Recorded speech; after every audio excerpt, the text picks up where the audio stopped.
The weakness of one teammate gets made up for by the strength of another.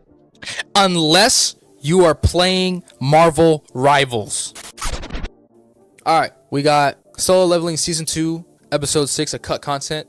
Sung Jin-woo versus Kargalgan. A Message of Fear. It's no secret that Sung in the novel is a lot more aggressive. He takes things a bit more personally and really likes to flex when the opportunity comes up for him. This was no different during his fight with Tusk, and it creates for quite the entertaining bit of cut content. So, if you want to know the whole separate mission Sung was fighting for here, stick around as it's some of the most petty stuff we've seen from him yet. There was also plenty more to the fight surrounding it. Let's get started. Episode 18, Don't Look Down on My Guys, covering chapters 72 to 76 from the manhwa and chapters 89 to 92 from the web novel. It looks like Jinho's cousin won't be getting her debut since that extra scene I mentioned could come out this episode didn't actually happen this episode. He said this was going to be a big chunk of what the manhwa had led up to. Solo Leveling, or whoever's in charge, whoever's the director, stop cutting out big pieces that people are expecting and wanting to see. Why are you cutting out stuff that people need to know? That he literally just said that this is something that's supposed to benefit everybody leading up to later events. Why are you cutting it out? So, to quickly give you a rundown of what that was, it was essentially Jinho venting that he hadn't seen Sung in a week. Soo-yeon is the person Jinho is closest to, so it's not rare for him to have personal conversations with her like this. He was pretty much crying over the fact Sung had been ignoring him. Sung was just climbing the tower dungeon, but that wasn't news Jinho was aware of. Now, this scene wasn't just Jinho expressing his grievances, but was also a means to introduce him. The famous actor now turned hunter Lee Min-sung. He was getting lots of coverage for his upcoming evaluation. Soo-yeon, being a celebrity hunter herself though, already knew this was nothing more than for show. As it turns out, Lee's evaluation was already completed. Why then the big press conference? Well, that's because that's who he was. He was a massive attention seeker who would do anything to put himself into the spotlight. A person whose ego Soo-yeon wasn't very fond of. That's pretty much it for that. So I'm glad he got checked though. we saw in the anime, let's start with when Cha arrives here. There were a few more scenes of her acting all anxious while looking for Sung. At first, she didn't really want anyone knowing why she was here, so for a solid amount of time she kinda just hung out around the back. She would scout the miners and try to see if she could find Sung herself. It was when Sung didn't show up though that's when she decided she would wait for him. 1 minute would turn to 3, then 5 would turn to 15, eventually leading Cha to get dejected and leave. Such a feeling only lasted for a short couple of steps though, since before she could even leave the site, Cha would quickly turn around and wait some more. It was only after all that waiting that Cha would finally ask about Sung. This is where Cha would come to the conclusion Sung was far too suspicious, since even if she set aside the fact he magically found the boss room while getting lost, it's the fact he did get lost that doesn't make sense to her. I mean, Sung is a 4-year veteran after all. His actions here just didn't line up with someone who should have all that experience under his belt. That's why she felt the need to go in after him. I don't know if it's that deep. I think it's more the fact is like she's wondering why he smelled good. And she's like, every hunter stinks. But even if you're an E rank, you still stink. But he didn't stink. He smelled like cologne. He ain't smell like no bad stinky dude. She was like, you the only one that smells good. Why? I need to know why. She needed to know what it was Sung wanted with the Hunters Guild. To go in without a weapon was unimaginable though, and it was a lot more cute in the manhwa when Cha had to double back and take the pickaxe. This brings us now to inside the dungeon, where the full unrestrained aura of Tusk would be revealed to them. The manhwa exhibits this with panels of them dying, likely to highlight how easy it would be for Tusk to just kill them here. It still wasn't enough to break Ki-hoon's spirit though, as the moment he saw Tusk distracted by Sung, that's when Ki-hoon would pounce, thinking it was a good opportunity to strike. For a second, he actually believed it worked too, since his first few steps were met by zero reaction whatsoever. Like, with none of Tusk's guards even making a move to intercept him, Ki-hoon truly felt like he lucked out here. In actuality, Tusk was simply accepting Ki-hoon as the first volunteer, leading to the beatdown we saw in the anime. The part of it we didn't see though was the resilience of Ki-hoon to keep fighting through all of it. You see, even after getting tossed up and down 5 times over, Ki-hoon still hadn't let go of his sword yet. Bro. Dude. Jinwoo is so fucking bad for this, dude. He got slammed like 4 or 5 times before he jumped in to save him. Bro, he could have caught him after the first slam, bro. I get it. He like broke all his ribs, his back, his arm was twisted sideways. I'm pretty sure you think it's cool, yeah, like he held onto his sword. Nah, bro, I think his fucking hand fused to his sword from being smashed into the ground. So it just his armor from his gauntlets and his sword was just one piece. And he's like, I don't want the sword no more, dog. He couldn't even drop the sword. He got slammed so hard. Dude was getting slammed into the ground and the ceiling, was he not? And then Jinwoo just gonna swoop out of nowhere and be like, I got you, bro. Like, nigga, you could have got me 3 slams ago. He kept holding on because he refused to give up. Despite being up against such overwhelming power, Ki-hoon still wanted to fight anyway. So it was after getting tossed Look at him 4 times after that's when Sung would step in to save him. He would then ask, diabolical, and patiently waiting for, all while mimicking Tusk's attack on Tusk's own guard. The thing about Sung's attack though is that the way he did it was far more aggressive than the way Tusk did it. He would bounce the guard up and down like he was a basketball, having him hit the floor and ceiling way harder and faster than how Ki-hoon got it. This made accepting Sung's request a whole lot easier because it was at this moment that Ki-hoon was angry. He was angry at himself for being toyed with and angry at the monsters for toying with him. So it didn't matter who it was that was asking him. If they could put a stop to what him and his strike squad was going through, Ki-hoon was happy to accept help from anyone. It was the exact vulnerable mindset that Sung was waiting for. Now, I don't know if it was the way Tusk treated Ki-hoon or it was his comments calling Sung's abilities tricks, but the moment Sung got permission to attack, he became so much colder in his approach to everything. Before, he never really cared about the monsters he killed, but this was the first time he wanted to slice one up badly. In fact, Sung was so enraged by what Tusk had done that he decided he was gonna save Tusk for last. Since he was clearly capable of understanding enjoyment, Sung wanted to see if he could make him feel fear as well. This was the new objective under which Sung was fighting for. Oh, he wanted to see if he could put some fear into this man. That's a good probe. For that though, Wu showing up here was out of direct orders from the chairman. Normally, he would have tried to investigate Sung discreetly, but an A rank trying to remain undiscovered against an S rank was straight up impossible. That being the case, Wu deemed it best to just show up in the open. He would try to justify this like the Men in Black and make it seem like it wasn't weird for him to be checking up on him. Naturally, he didn't want to come off as strange either, so a lot of mental gymnastics were done to make it seem like it wasn't. It's a funny series of excuses that share the same anxiety as Cha. They're both really trying their best not to creep Sung out. Of course, the mere presence of the monitoring division was enough to make any hunter nervous, since if they were here, then that usually meant a hunter was in trouble. With their job being to arrest awakened that normal laws couldn't do anything about, the fact they were here now implied it could be to reform or eliminate someone. Such was the assumed work of the monitoring division. It was as soon as Wu got to the gate that he immediately knew the listed reading was wrong. He could feel Tusk's unrestrained power even outside the gate. This wasn't enough to warrant very much concern though, since with 2 S ranks already on the inside, Wu figured they should have it handled. That was until he felt another aura. As soon as both him and his less mana-perceptive associates felt powers so indescribably raw, that's when they— Did it break his glasses? Junwoo's monarch aura broke this man's glasses? That's crazy. Inside might be in trouble.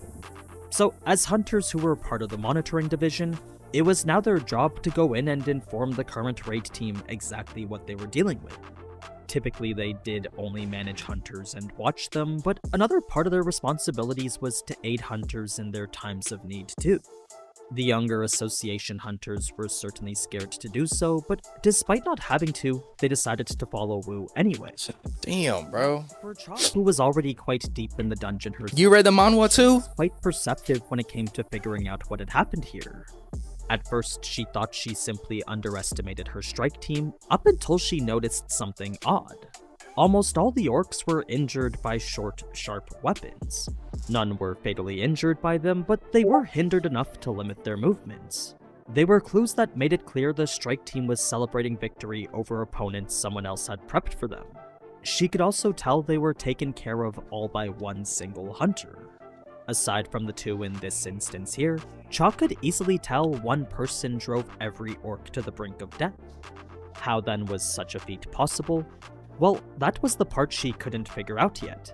You see, even with all her speed and power, Cha knew that even she would struggle to fight 20 high orcs solo. Combine this with the fact no one on Ki-hoon's team even used daggers, and that made the only reasonable explanation Sung. Though she couldn't be certain for sure, there were more than a couple clues indicating it probably was him. It was then that magic tremors could be sensed from deep inside the dungeon, exhibiting power unlike anything Cha had ever sensed before. If that was power that belonged to the boss, then Cha knew it was only a matter of time before Ki-hoon and his team were dead. The thing about these tremors, though, is that none of it was actually from Tusk. There was that one portion of aura when he took his mask off, but the energy Cha felt here and Wu felt here, all of it came from Sung. It was the moment he had unleashed his shadows, thus the reason it felt so incredibly different to them. The novel describes it as a wave of magic incomparably greater to that of Tusk's, so I believe that was the true terrifying power Wu and Cha felt earlier. For the mages present who were right next to it, such power They were f***ed up. Look at them. to be magic. They weren't even sure that what they were feeling was magical energy anymore. All of it just felt so incredibly different to them. So, it was as all that magical energy filled the room that My boy Egris. it was difficult to breathe. They could only imagine the terror they would feel if they had to face such an aura themselves. Luckily they didn't, but for the high orc warriors who did, these monsters known for their bravery began to back up a bit. Though it was 50 against 150, they were retreating from the dangerous pressure being emitted by Sung and his soldiers. Now, when it came to the massacre itself, if you're wondering what exactly about Sung reminded the others of Cha, it was the way she jumped into battle and swiftly cut down monsters like she was performing some high-tempo dance routine. This had earned her the nickname Dancer, and now Sung was exhibiting movements that exceeded that. So if Cha was a dancer, then Sung was a typhoon. He was the center of a storm, obliterating absolutely everything in its path. Then, where Iron cut down orcs with pure destruction, Igris did so with the utmost If she was a dancer, he was a break dancer. elegance. They were still able to synergize well together, and there was even a scene where Tank and Iron would do a thumbs up to each other. Now, it was when Tusk would cast his hexes. They didn't put that in either. They should have. That would have been some funny shit. That would have been some funny teamwork shit right there. That's when he fully believed the fight was over. Reason being that hexes were fundamentally different from regular magic. They couldn't be evaded the same way a spell could. No, the moment they were cast, that was it. Normally one would require purification magic in order to dispel a hex, but what Sung had instead was power greater than the hex itself, the only other means of defending against it. That being the case, Tusk began to think there was another shaman greater than him dispelling his magic. Not once did he think that it was actually just Sung's natural immunity. It was a moment That's crazy. that Sung would finally engage Tusk himself, but not enough to fully kill him yet. He actually could have killed Tusk the instant the fight began, but because he wanted to instill fear into his heart before that, Sung decided he would simply play with him. He wanted to make Tusk feel what Ki-hoon and the others felt for him.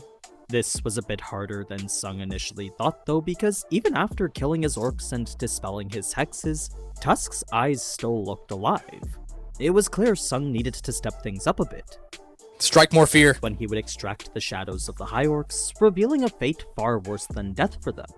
Where normally these High Orc warriors would have no problem jumping in against an opponent who was stronger than them, now they were openly retreating. To see their dead comrades turned against them was far too much. It wasn't because the battle was 100 versus 100 now though, but rather the fact something precious was being denied from them. You see, to know that if they died they wouldn't ascend to warrior heaven, well, that was their worst possible fate. They were truly afraid of becoming someone else's puppets. This was true for every High Orc present, and it remained true for their leader as well. Where only moments ago he still had fight in his eyes, now there were clear signs of fear. It just wasn't for the same reason as everyone else. Yep, they weren't even going. There was no Valhalla to them. There was no going to the higher plane, dying as warriors. You about to be this man's army, never being able to rest. Unless he decides to replace you with something stronger, you know what I'm saying? What I mean is that something about Sung made Tusk recall an existence that could revive the dead into shadows. It was an existence of which there should only be one of, not two. That being the case, Tusk knew this human had to be him. Who is him? Well, that's a question I can only assume relates to this scene in the anime.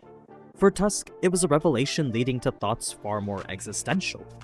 Like, if Sung truly was the person he thought he was, then why was it that him and the other orcs were here in this dungeon? Nothing made sense when it came to the concepts surrounding their existence. No. Instead, any thoughts of the subject were left completely empty. Dude, I wish they would have, elaborated more on that too. Like, whenever the high orcs are fighting against each other, I wish they showed more fear qualities rather than they're just straight up pawns in the whole fight. You know what I mean? It's like they blast through the action in this show way too fast, and they leave out key parts of the whole story. They leave out backstory. They leave out a lot of that stuff that makes you anchor your feelings to characters and be attached to them a lot more. They need to stop that.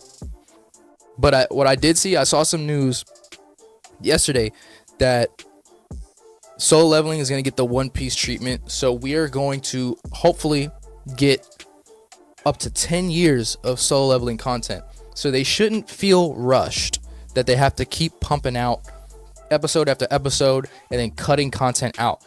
No, leave the manhwa to anime adaptation 1-1 all the way through. Do not skip nothing. Don't take nothing out. Leave it all in there. Animate it. If the manhwa is that good, then people are gonna like the manhwa entirely into an anime adaptation without the content being cut out. Don't make the episode, or don't think that you can make the episodes better than the manhwa did. Just stick to the script, okay? Hopefully, if these animators or the higher ups that are making the final decisions on these episodes, if y'all see this episode, if y'all see this reaction, which you probably won't, but in the case that you do, stop cutting out important content. If it was in the manhwa, put it in the anime. Why are you taking it out? For what? Don't. That's not a good decision. Time? Fuck the time. If you can't do it, push it further down. Go on a fucking hiatus for a week until you can put it in. Ain't nobody gonna kill you for it. Maybe your bosses, but still, have some backbone and give these people pushback. You don't realize that you can probably garner a bigger audience if you stick to the content or the blueprint that is given to you. I already love the series.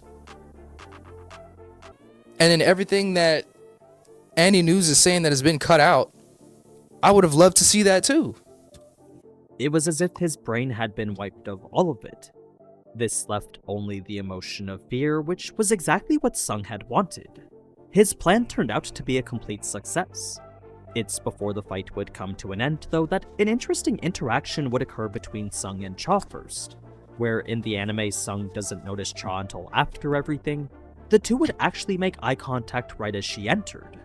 At first, she was thrown aback by the incredible scene in front of her, but that came secondary to helping her strike team. As curious as she was to find out more about Sung Jinwoo, the safety of her comrades came first. It was a priority that involved jumping into the fight and killing orcs herself. Bro, and then there was plenty of weapons on the ground, and then she's still using a damn pickaxe. Not like she couldn't use a pickaxe to save people, but they had more options. It was right as she was about to do so, though, that's when she would make eye contact with Sung. A momentary exchange which would lead her to the realization interference wasn't necessary. In fact, Sung's gaze made it clear it was something she shouldn't do at all. She couldn't understand why. Wait, you want me to pause the video? Alright, plug it in. Plug it in. I'll wait a little bit. Plug it in. That was, but something about his expression made it clear he was in complete and utter control.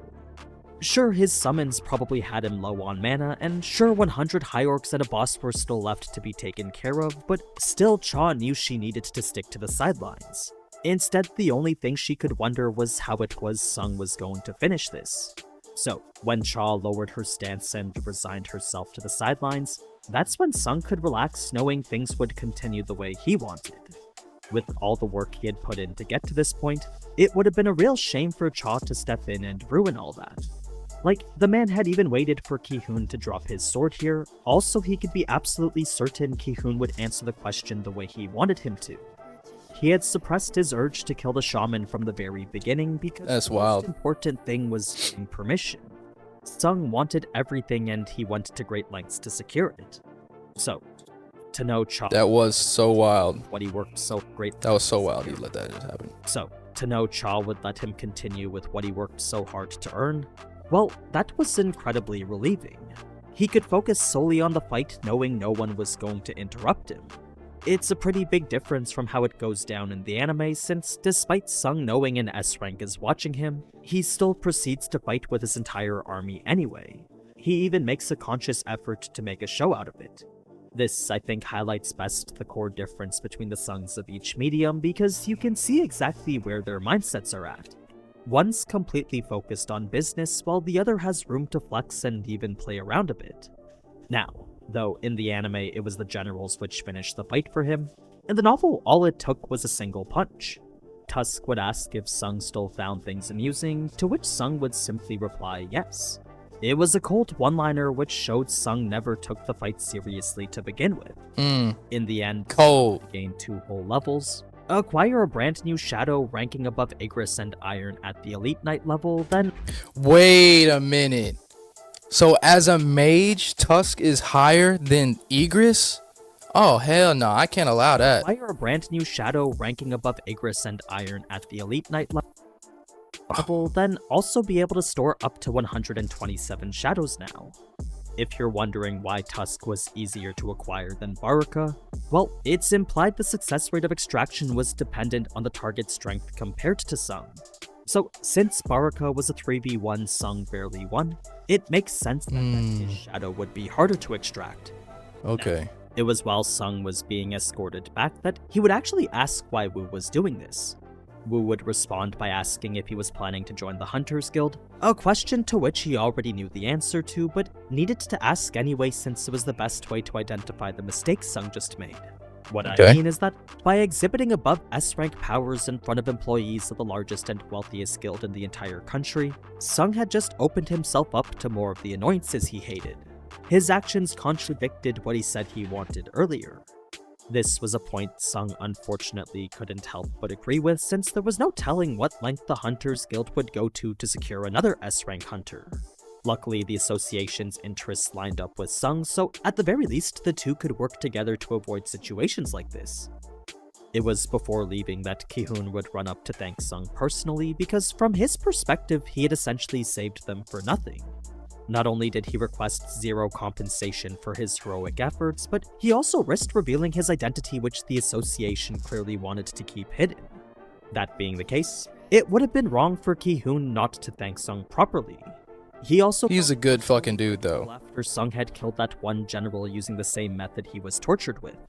Sung would then get one last dig on the healer girl before leaving, confirming my assumption that he really just doesn't like her for some reason.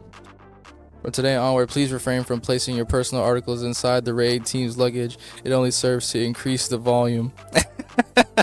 He said, "It's making that shit heavier." He's like, "You making my back hurt with this shit that don't even matter." Yo, why is he being so cold to her? You know, Cha would it's funny, but not getting to say what she wanted, since where she just wanted to ask to talk later, she wasn't even able to get his number. She felt if she asked, then her intentions might be misunderstood a bit. So instead, she decided to say nothing. Sung's conversation with Jinho is something they'll show more of next episode, so that leaves us with this last scene with Choi. we all know this scene right here. Woo!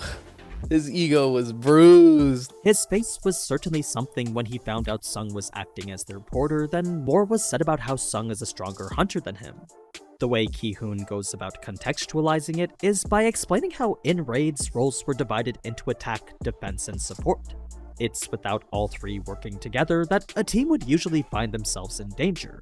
It's for that reason that raid teams are usually built the way they are. The weakness of one teammate gets made up for by the strength of another. Unless you are playing Marvel Rivals. What then happens when all three roles can be covered by a hunter solo? Well, therein lies the fundamental difference between Sung and Choi. It didn't matter how powerful Choi's magic was, because when a horde of monsters attack him all at once, there would be nothing he could do to defend himself. Such was a scenario Sung could easily take care of, so that's the reason he can be considered stronger than Choi. But yeah, that's pretty much it for this episode. If you liked what you saw, then leave a like, and if you Of course I did. consider subscribing. I'll also be talking about next episode's cut content early on stream on Sunday, so feel free to follow me there for more content. Until next time though, ciao! Ciao. Good episode.